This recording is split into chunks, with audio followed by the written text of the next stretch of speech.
Obviously, Doctor. You've never been a 13-year-old girl. Everyone dated the demise of our neighborhood from the suicides of the Lisbon girls.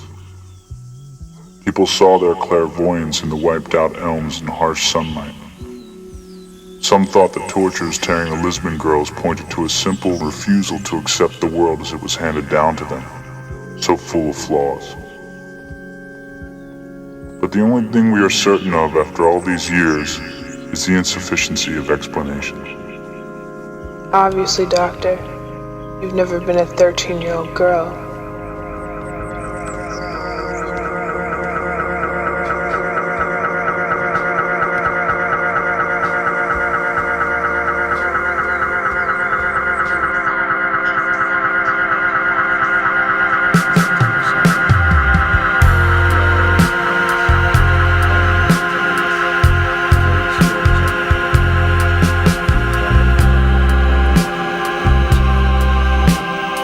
The Lisbon girls were 13, Cecilia, 14, Lux, 15, Bonnie, 16, Mary, and 17, Therese. No one could understand how Mrs. Lisbon and Mr. Lisbon, our math teacher, had produced such beautiful creatures. From that time on, the Lisbon house began to change. Almost every day, and even when she wasn't keeping an eye on Cecilia, Lux would suntan on her towel, wearing a swimsuit that caused the knife sharpener to give her a 15-minute demonstration for free.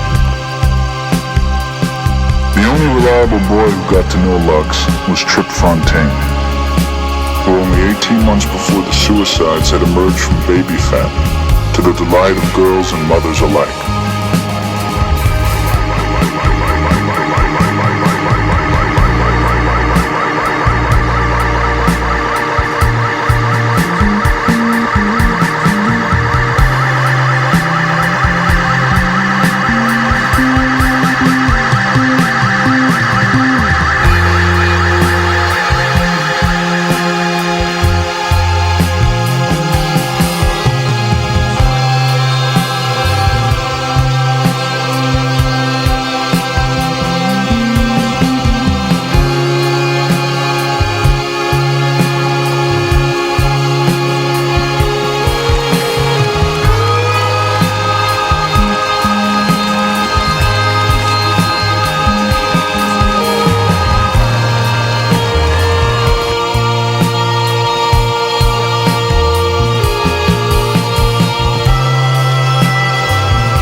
But few anticipated it would be so drastic.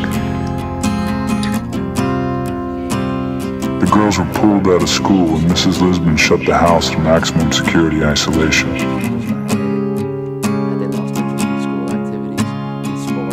The girls' only contact with the outside world was through the catalogs they ordered that started to fill the Lisbon's mailbox with pictures of high-end fashions and brochures for exotic vacations. Unable to go anywhere, the girls traveled in their imaginations to gold-tipped Siamese temples, or past an old man with a leaf broom tiding a moss-carpeted speck of Japan. And Cecilia hadn't died. She was a bride in Calcutta. Collecting everything we could of theirs, we couldn't get the Lisbon girls out of our minds, but they were slipping away. The colors of their eyes were fading, along with exact locations of moles and dimples. From 5 they had become 4, and they were all, the living and the dead, becoming shadows. We would have lost them completely if the girls hadn't contacted us.